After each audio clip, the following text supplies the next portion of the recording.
आज प्रयागराज में प्रधानमंत्री महिलाओं का सम्मान कर रहे हैं। यहीं बेटियां देखो लड़ रही हैं, रो रही हैं। आपने तो वीडियो बनाई है। ये यहाँ इतनी दूर पे, थोड़ी दूर पे प्रधानमंत्री है। यूपी में चुनाव है ना, वहाँ की महिलाओं पे बात हो रही है। वहाँ चना और वो चारा वारा देके महिलाओं के वोट छीनने का प्रयास किया, लूटने का। ये लोकतंत्र नहीं है। और ये मेरे पीछे जो प्रशासन आप देख रहे हैं, जो बैरिकेडिंग आप देख रहे हैं, जो ह्यूमन चेन बना रखी है पुलिस वालों ने, और रैपिड पुलिस फोर्स की जो व्यवस्था यहाँ की गई है, ये इन युवाओं के लिए की गई है जो पिछले 11 महीनों से शांतिपूर्ण तरीके से अपना प्रदर्शन कर रहे थे, शांतिपूर्ण तरीके से सरकार से अपनी मांग रख रहे थे, लेकिन अब तक उस पर उन्हें कोई भी सफलता नहीं मिली है।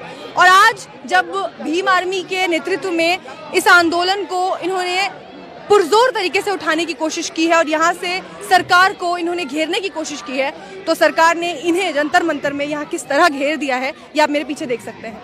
और यहाँ 1 मिनट का जो समय मांगा था भीम आर्मी चीफ ने आला अधिकारियों से बात करने का, वो लगभग उनका खत्म हो चुका है। आला अधिकारी के साथ बातचीत जारी है। उसके बाद संसद चुनाव की तैयारी। ये वो महिला अभ्यर्थी हैं SSC GD 2018 की, जो यहाँ से पुलिस प्रशासन से सवाल कर रही हैं कि उन्हें उनकी नौकरियां कब मिलेगी, नियुक्ति कब मिलेगी। 11 महीने का संघर्ष कम नहीं होता। 11 महीनों से अपने बच्चों को छोड़कर, अपने परिवारों को छोड़कर ये जो लड़कियां हैं वो यहाँ बैठी हुई हैं।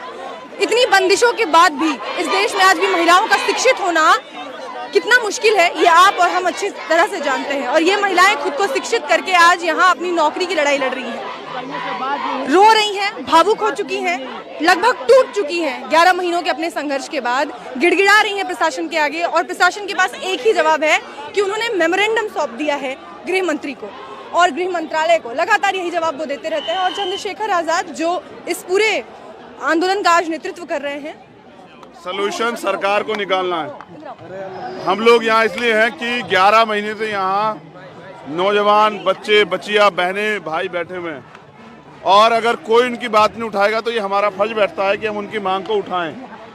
आज हम लोग उनकी मांग को उठाने के लिए यहाँ हैं, और जब तक उनकी मांग पे कोई ठोस काम नहीं होता हम लोग यहाँ से नहीं लेंगे। ये सरकार को सोचना पड़ेगा। नौजवानों को तोड़ के, जो नौजवान देश की रीढ़ है, उनको कमजोर करके, उनको बेरोजगार करके, उनको मजबूर करके ये सरकार किस तरह से जो है ना देश को ताकतवर बना सकती है। सर, इतने लंबे अरसे से आप यहाँ पे बैठे हुए हैं, एक बार आप पहले भी आ चुके हैं, आखिर क्या वजह है कि सरकार आपकी मांग को मान नहीं रही है? सरकार युवा और महिला विरोधी, जैसे किसान मजदूर विरोधी, ऐसे महिला विरोधी भी है और युवा विरोधी भी है। क्योंकि युवा अगर रोजगार करेगा, आर्थिक रूप से मजबूत होगा, तो वो देखेगा कि देश में हो क्या रहा है।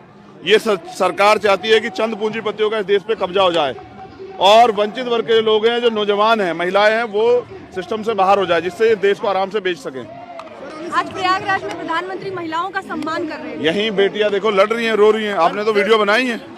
ये यहाँ इतनी दूर पे, थोड़ी दूर पे प्रधानमंत्री है। यूपी में चुनाव है ना, वहाँ की महिलाओं पे बात हो रही है। वहाँ चना और वो चारा वारा देके महिलाओं के वोट छीनने का प्रयास किया, लूटने का। ये लोकतंत्र नहीं है। प्रशासन से क्या बात हुई है? प्रशासन से मैंने कहा है कि कहिए, ये राजतंत्र है। यहाँ शासक जो है झूठ बोल के राज करने की प्रक्रिया को आगे बढ़ाता, कहता 2 करोड़ रोजगार देंगे। कोई पूछने वाला है कहाँ है 2 करोड़ रोजगार? प्राइम मिनिस्टर जैसा आदमी झूठ बोलता है 15 लाख देंगे, कहाँ है? कहा कि देश की इकोनॉमी को देखो 5 ट्रिलियन बना देंगे, कहाँ है? माइनस में। अरे उनसे पूछो सब जाके प्रधानमंत्री से कि देश का रुपया, आप कहते थे कि अगर सरकार गलत हो तब जो है कमजोर होता है। आज 76 रुपए हो गए आपके राज्य में। महंगाई के वो हाल देखो क्या है। जब कच्चे तेल के दाम कम थे ना, तो भी यहाँ 100 रुपए पेट्रोल बिका है, डीजल 100 रुपए तक चला गया। ये ऐसी सरकार है। तो ये झूठी निकम्मी और युवा, मजदूर, किसान, महिला विरोधी सरकार को जनता सबक सिखाएगी 2022 में, जहाँ जहाँ चुनाव है। मोदी जी का एक नारा है, सबका साथ सबका विकास। ये नौजवान है, अब इनको ये भी वो हिंदुत्व का बड़ा नारा देते हैं। अब चेक आप एक आदमी में पूछ लो, हिंदू कितने, मुसलमान कितने, आपको पता लग जाए। मोदी जी के नारों पे मत जाइए। अभी क्या करने वाले हैं? हमने बात की है प्रशासन से हमने कहा है, क्योंकि देना जो कुछ है वो गृह मंत्रालय को देना है। हम अगर गृह मंत्री होते तो इन सबको नियुक्ति लेटर दे दिए होते अभी, और इनको बिठा के बस में भिजवाते घर की, जाओ भाई अपने घर पहुंचो, जाके फिर अपना जो है परिवार से मिलकर नियुक्ति लेने जाना, ज्वाइन करना। लेकिन हम गृह मंत्री नहीं है ना प्राइम मिनिस्टर हैं। हम अभी लड़ सकते हैं, हम लड़ रहे हैं। गृह मंत्री का ज्ञापन पहले भी दे चुके हैं कई बार। हाँ, लेकिन उसका नतीजा अब मैं क्या कह रहा हूँ, अब वो जो भी ज्ञापन देना पड़ेगा गृह मंत्री को देना पड़ेगा। अब हम श्रीलंका के गृह मंत्री को तो ज्ञापन नहीं देंगे, ना ही देंगे। अमेरिका गृह मंत्री को नौकरी दो, हम भारत के रहने वाले, भारत के गृह मंत्री से बात करनी है तो ज्ञापन भी इसलिए दे रहे हैं कि प्रक्रिया आगे बढ़े। जैसे किसानों की बातचीत हुई, सुनिए किसानों का हल कैसे निकला कि उनकी 12-13 राउंड में बातचीत हुई। हम ये चाहते हैं कि इनकी मांगों पे बातचीत हो और इनका हल निकले। सर ये इतने लंबे समय से चल रहा है, क्या लगता है इस प्रदर्शन का कुछ असर यूपी चुनाव पे पड़ेगा? बिल्कुल पड़ेगा। नौजवान जब तय कर ले और समझ जाए कि वोट की वैल्यू क्या है, फिर देखो फर्क पड़ता है। सर मोदी जी कह रहे हैं कि यूपी में फिर बाबा जी आ रहे हैं। अब मोदी जी तो पता नहीं क्या क्या कह रहे थे, वो तो बंगाल में भी कह रहे थे आ रहे हैं। उपयोगी बता रहे हैं योगी जी को। नालायक है, उपयोगी नहीं, दुरुपयोगी। सत्ता का दुरुपयोग करके सत्ता में बने रहना चाहते हैं, उन्हें मतलब नहीं है किसी से। संसद का घेराव करेंगे। जनता के हित का कौन सा काम हो रहा है बताइए ना। महिला सुरक्षित है क्या जिन महिलाओं से संवाद कर रहे हैं? 4.5 साल में तो याद नहीं आई।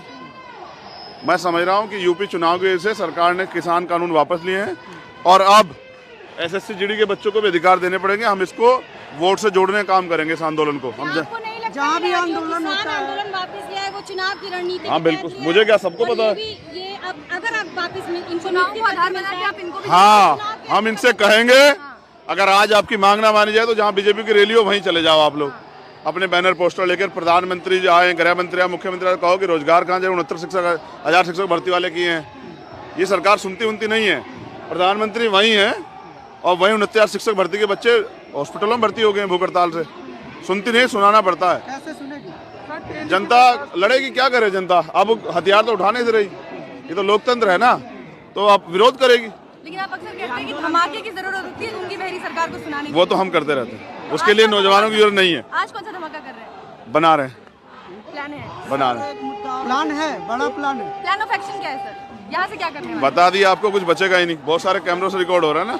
अभी तो बच्चे जो कहें, अगर बच्चे कहें कि जेल, हम तो जेल जाने के लिए तैयार बैठे हैं। अगर गृह मंत्री जेल भेज दे, धन्यवाद उनका। मुकदमे डरते नहीं है। जब लोग कलाई में घड़ी पहनते तब हम हथकड़ी पहने हुए लोग हैं। हमें क्या मतलब इन सब चीजों से? अगर उनके हक की लड़ाई के लिए कोई बलिदान देना पड़ा या कोई कुर्बानी तो देंगे। आपके नाम से इन बच्चों में इतना जोश है कि कल से ही तैयार बैठे हैं ये जेलों में जाने के लिए, हथकड़ियां पहनने के लिए। हाँ, क्योंकि ये हमसे नहीं, ये जो देश के लिए जिन्होंने बलिदान दी, मांगने क्या है? नौकरी कौन सी मांग रहे हैं पता आपको? ये कांस्टेबल की, SSC GD कांस्टेबल की नौकरी, वर्दी मांग रहे हैं और देश की सुरक्षा करना चाहते हैं। देश की सुरक्षा बाहर से और अंदर से युवा जब खड़ा होकर करे तो देश ताकतवर हो। सीमा पे तो जवान चाहिए, लेकिन देश के नौजवान को नौकरी नहीं दोगे। अभी तो वैसे भी जरूरत है, इतने जवान शहीद हुए हैं तो नौकरी की ज्यादा जरूरत है। सरकार ने तो कहा संसद में कि 2 लाख पद है, हम पे तो दे दो। ये तो 54,000 है सिर्फ, आपके और बाकी पद बच जाएं। ये तो फिट हैं, मेडिकल तक हुआ हुआ है इनका, इनके लिए कोई दोबारा टेस्ट थोड़ा ही कराना है। आप पे नौकरी तो दे दो, या बताओ कि आप झूठ बोल रहे थे। सर ये बच्चे 11 महीने से यहाँ पे प्रदर्शन कर रहे हैं। दिल्ली में बहुत सारी पार्टियों के मुख्यालय हैं, आम आदमी पार्टी यहाँ है, कांग्रेस है, राहुल गांधी यही बगल में रहते हैं, प्रियंका गांधी भी यही रहती, कोई भी इनसे मिलने नहीं आया। आप आए हैं यूपी से, तो क्या अब नहीं, हम यूपी से नहीं आए, हम तो यहीं दिल्ली पे घुटना टेक लिए। हमारे महापुरुष बाबा साहब अम्बेडकर काशीराम का इसी दिल्ली पे कब्जा करना है। हम यहीं, आज तो दिल्ली की टीम बुलाई है, यूपी की टीम बुला देते तो जंतर मंतर चौक हो जाए। हम तो पहले साबित कर चुके ना हमें कितना दम है। चाहे वो 21 मई 2017 हो, चाहे वो 21 अगस्त हो जब रविदास मंदिर का गुरुघर टूटा, चाहे वो 21 अगस्त जमा मस्जिद हो, 21 दिसंबर, आज भी वही आप जेल गए थे आज से 2 साल पहले। उसका क्या होगा? NRC कहाँ गृह मंत्री कह रहे थे लागू करेंगे, क्यों नहीं हुआ? सरकार जानती है जब जनता खड़े हो जाए ना तो जैसे किसानों का हल निकले उनका भी हल निकल जाए। पिछली बार कोरोना को हथियार बना दिया। चंद्रशेखर आजाद अभी युवाओं के साथ अंतिम सांस तक है। जो ये कहें जेल चलो तो तैयार है, कपड़े उपड़े लेके आए, गाड़ी में रखे। कहाँ तक युवाओं के साथ रहेंगे आप? गर्म कपड़े भी लाए, वहाँ जरूरत पड़ती है जेल में। चंद्रशेखर जी कहाँ तक ये लड़ाई लड़ेंगे आप? जब तक जीत ना जाए। धन्यवाद।